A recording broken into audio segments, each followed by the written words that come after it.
Amber Mack, and I'm here at IBM Think on Tour Toronto. I'm so excited to be joined by Jeff Wilson. Thanks for joining me. Hey, thanks for having us. And the energy here is really great, isn't it? It is phenomenal. Lots of conversations happening, particularly around the topic of artificial intelligence. So we're going to dive into the topic of security. So when we talk about security, what role can AI play? I think it's a crucial role. It's more of a minor role now, but we're going to see this move as security moves, which is at a tremendous pace. So, it's embedded AI as it is in the IBM products in QRadar and in IBM SOAR. But the training of that AI and making it most effective in trying to deliver security for our customers is just so important. Now, we also know that when it comes to some of the threats that exist out there, when it comes to cybersecurity, that many of the bad actors are also leveraging the power of AI. So how do businesses keep up with the threats that do exist today? Yeah, I was just in a call a little while ago with a fairly senior person at IBM who had a large amount of R&D, and his colleague joked that the bad actors actually have more R&D money than he had.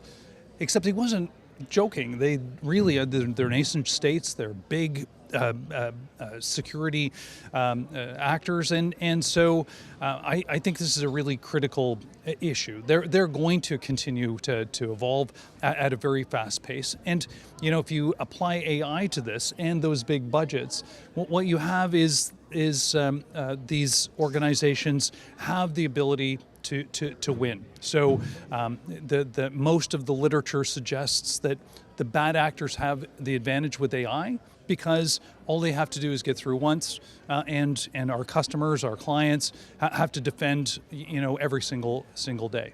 The good news though is that with the right level of preparation and security, then you can put the right defenses in place to reduce the risk, and you can always, if you're smart, find a way to ensure that business goes on even in the worst case scenario. But this will be where the battleground is fought, is with AI.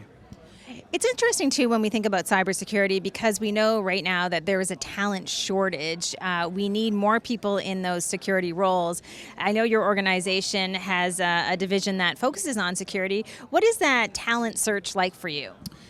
It's an interesting question. I guess I'll be candid, even though this is being recorded, is, there is a deficit of really experienced people because the market is moving so quickly that having people that have got the depth that we need is smaller. So, the approach we've taken is to be a great employer, to really try and make it as enjoyable and a challenging environment, and to gamify where we can to, really keep the interest up. But I think that's the challenge. Finding people is not so terribly hard.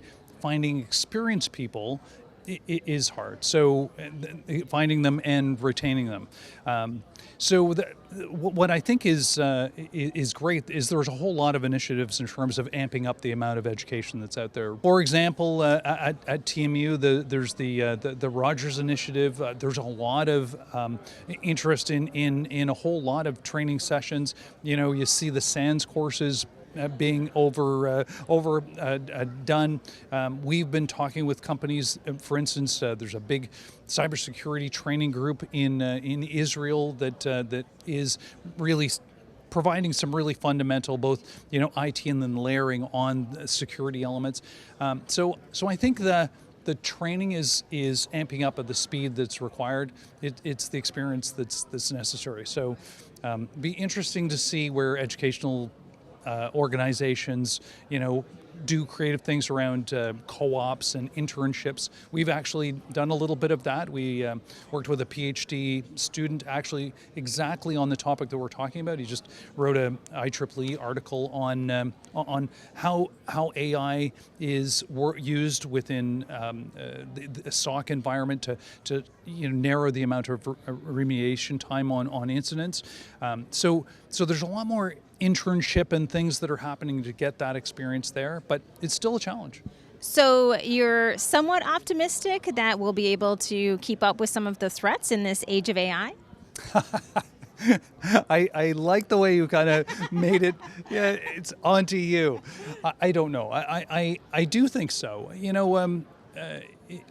I've asked a number of senior customers, so what's your major priority? And almost all of them say it's security. Right, that's where the budget is. That's where the board's attention is, and that's what we're seeing, at the operational level for customers. And when it's got that kind of spotlight on it, then people find a way to fix and to retrain and to get the experience necessary. So, yeah, all in all, I am optimistic. Great, thank you so much. Thank you.